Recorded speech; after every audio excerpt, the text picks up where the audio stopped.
Car आज हम बात करेंगे मास्टर ऑफ साइकोलॉजी के पेपर 3 साइकोपैथोलॉजी में यूनिट 4 का जो सोमेटोफॉर्म डिसऑर्डर्स टॉपिक है उसमें से टॉपिक है जो शारीरिक दुष्क्रिया आकृति विकृति। ये पेपर के हिसाब से बहुत इंपॉर्टेंट टॉपिक है, बॉडी डायमॉर्फिक डिसऑर्डर।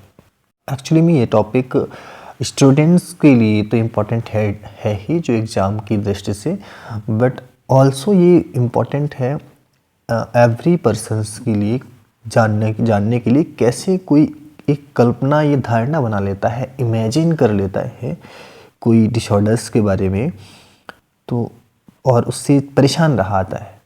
तो समझते हैं इसको क्या है।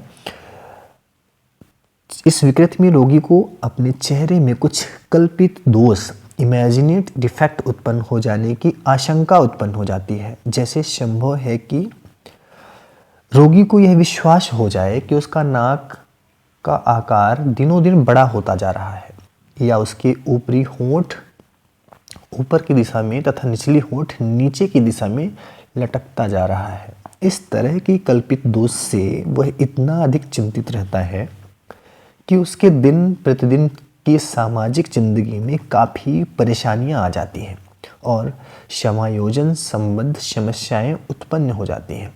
इस तरह की विकृति से संबंध कम शोध किए गए हैं, पर इस तरह की विकृति वाले अधिकतर लोग यूरोपियन और एशियन होने की वजह से इस पे शोध कम हो पाए हैं, क्योंकि साइकोलॉजी की मैक्सिमम जो रिसर्च हुए हैं अमेरिका में हुए हैं और अमेरिका में इस तरह के रोगी ना के बराबर देखे गए हैं। यही कारण है कि कई मनोचिकित्सकों में इस बात का मतभेद है कि यह कायारूप विकृति यानी सोमेटोफॉर्म डिसऑर्डर का एक स्वतंत्र प्रकार माना जाए या नहीं। कुछ देशों में जैसे जापान कोरिया में इस विकृति इस डिसऑर्डर को सोशल फोबिया के नाम से भी जानते हैं या सोशल फोबिया समझा जाता है, ना कि इसको डिसऑर्डर्स के रूप में लिया जाता है।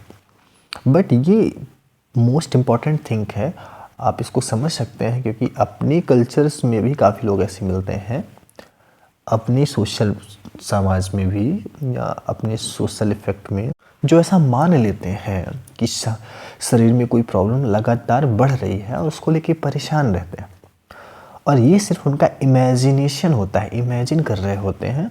असल में ऐसा कुछ होता नहीं है जिसको लेके वो परेशान होते हैं। इससे ही मिलता जुलता एक और टॉपिक है और एक रोग भ्रम हाइपोकॉन्ड्रियासिस बोलते हैं। बिल्कुल सेम ऐसे ही है। इस विकृति में भी रोगी अपने स्वास्थ्य के बारे में ज़रूरत से ज़्यादा सोचता है तथा उसके बारे में चिंता करता है। उसके मन में अक्सर यह बात बनी रहती है कि उसे कोई ना कोई शारीरिक प्रॉब्लम्स या बीमारी हो गई है और उसकी यह चिंता इतनी अधिक हो जाती है कि वह अपने दिन प्रतिदिन की ज़िंदगी के साथ समायोजन करने में असमर्थ हो जाता है। DSM-4 के अकॉर्डिंग, DSM-4 क्या है इसका एक अलग टॉपिक में हम समझाएंगे, अलग टॉपिक ही बनाएंगे, अलग टॉपिक है ये DSM-4 जो कि आपके सिलेबस में भी है, जिसके अकॉर्डिंग इस तरह की चिंता जो है ना व्यक्ति में कम से कम अगर 6 महीने तक बनी रहे तो उसे इस प्रॉब्लम्स या रोग के अंतर्गत रखते हैं। हाइपोकॉन्ड्रियासिस की श्रेणी में तभी रख सकते हैं जब मिनिमम ये 6 महीना चिंता किसी व्यक्ति में बनी रहे, अदरवाइज ये इस रोग के अंतर्गत नहीं आता। इस विकृति में रोगी की शिकायत किसी एक अंग विशेष तक सीमित नहीं होती है। कभी कभी उन्हें लगता है कि पेट में कोई प्रॉब्लम है, सिर में कोई प्रॉब्लम है, या उन्हें कभी अपने यौन अंगों सेक्स ऑर्गन्स में किसी ढंग की शारीरिक रोग होने की खौफनाक चिंता होती है, जबकि रियल में ऐसा नहीं होता।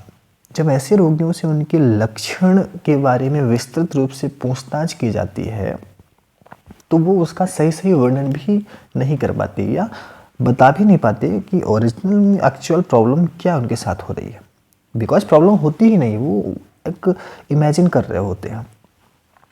मेडिकल परीक्षण से जब यह बात स्पष्ट हो जाती है कि वास्तव में उनकी जो शंका है बिल्कुल निराधार है, उन्हें यह विश्वास नहीं होता कि, और अगर ये डॉक्टर कोई बोले भी ना कि नहीं आपको कोई प्रॉब्लम नहीं है, तो उनको उन पे भरोसा नहीं होता, बल्कि वो मेडिकल परीक्षणों में भी कुछ कमी रह जाने की बात करते हैं। उन्हें लगता है कि नहीं, जो डॉक्टर ना वो शायद जो जांचें किए हैं वो उसमें कोई कमी रह गई है, ढंग से जांच नहीं कर पाए, इसलिए ऐसा है, बाकी मुझे तो प्रॉब्लम है। ये उनका इमेजिनेशन होता है।